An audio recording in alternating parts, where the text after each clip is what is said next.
Hello, Dr. Wickenden. Hi, Jay's fine. Welcome to 23 Questions with UBC. Let's get started. All right. The first question, what's the historical significance of what's behind you? This is the UBC Cairn. So it's a memorial based on when they were trying to get the university built. Students occupied the chemistry building, which is behind us. And in protest of getting the university constructed, there's a time capsule. They opened it in 2022 and they resealed it. And I believe they're opening it up in 50 years in 2072, which is over here. All right. Great. The second question is, where do you usually spend the most time on campus? Yeah, it's going to be in the chemistry building that we're going to go into. By far, that's where most of my time spent. Awesome. How do you usually start your day? I get up, a shower, coffee. I have to get my daughter to school. I get her ready and get her to school, and then I come here to UBC. And usually, when I get here professionally, it's either email or Piazza posts, depending on what I'm up to and what I'm teaching at that time. Awesome. What's the greatest learning experience you've had? I've had a lot of great teachers and professors over the years. I think I studied and did my PhD here, and I work alongside people that train me. But aside from that, professionally, learning how to operate a big course and trying to do that as smoothly as possible with a team of people is definitely a new learning experience that I've appreciated as I've continued here at UBC. Awesome. Thank you. You're infamous for being an incredibly engaging professor. Did this come naturally, or was it something you developed when teaching? I developed it a little bit. I think teaching talented students organic chemistry is not something that we're used to doing. But I did have a one-up. I played in a band when I was in high school, like a rock band. And so I got used to kind of standing in front of groups of people and seeing their facial expressions. And people not liking your music is the same as people being confused about organic chemistry. They make that same kind of squinty face when they're like, what? And so, yeah, anyway, so I kind of got a one out there. Yeah, awesome. What do you do for research? So my research program, I do two things. I work in alternative assessment strategies. And so those are two-stage exams, which we use in organic Chem 233. And I look at better ways of assessing student performance in laboratory work. And so currently I'm working on something called ungrading, which is done in the organic chemistry teaching labs. Great. If you could choose any field outside of academia, what would it be and why? Probably law. I don't know. I grew up with two brothers and we like to argue about things. So I don't know. I feel like I'd be good at arguing, but I don't know if I possess the skill set to be good at law. But anyway, something that interests me. Great. Thank you. What is something you never get bored of? I think seeing the look on a student's face when we're trying to explain something to them and they don't get it, and then all of a sudden they get it. I call it like a watershed moment where they're like, oh, yeah. And then that point we're on the same wavelength. I think that's something I never get bored of seeing in a student. Awesome. Thank you. What is the proudest moment of your career? I've been fortunate. I've won a couple of teaching awards at UBC. I think having two-stage exams go into Chem 233 has been really nice. And I don't know, just generally figuring out ways to help students get through this course is something I'm proud of as well. Awesome. What's something that you've always wanted to try, but you haven't? Oh, that's probably cricket. I don't know, it's just one of the sports I've never played and I've always wanted to try. I like trying new sports. So yeah, I think cricket would be it. Great. Thank you. And for you personally, what is your favorite type of question to ask on an exam? I mean, mechanism questions. Students will hate my guts for saying that, but I think you get a lot of information from a mechanism question on an exam in Chem 233. Great. What do you nerd out about the most? Board games. So I have a group of people that I play board games with. I have a lot of expensive board games. And so, yeah, that's a weekend endeavor that I do. That's really nerdy.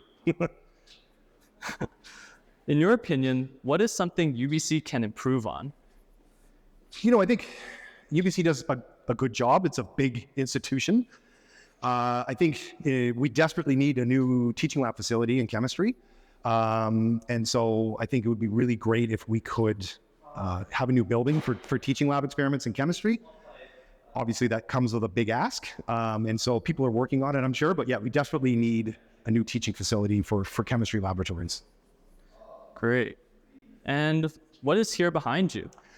This is the kind of cabinet of Neil Bartlett awards and equipment. And so for those of you who don't know, Neil Bartlett was a chemist here in the early 60s, and he discovered reactive xenon. And so xenon is a noble gas. And the idea up until this experiment had occurred is that noble gases would not react. Professor Bartlett proved that incorrect. And so when this discovery was made in the chemistry building, in fact, in that room right there where there's a plaque, it kind of changed the way it was even presented to high school and undergraduate students. And so they had to rewrite the textbooks. And so in the cabinet, he's won multiple awards for this. The Davy Prize, the Stacy Prize, the Welch Award.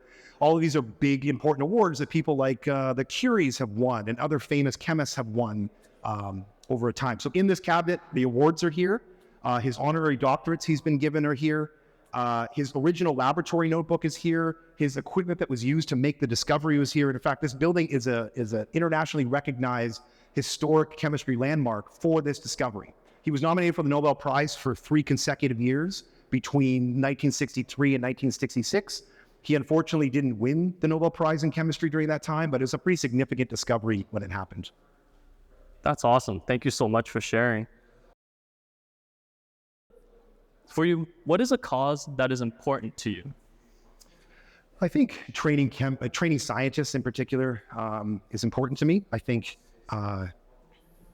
working with young scientists is also really important to me. So I do a lot of outreach with very junior chemists to help foster their love of science.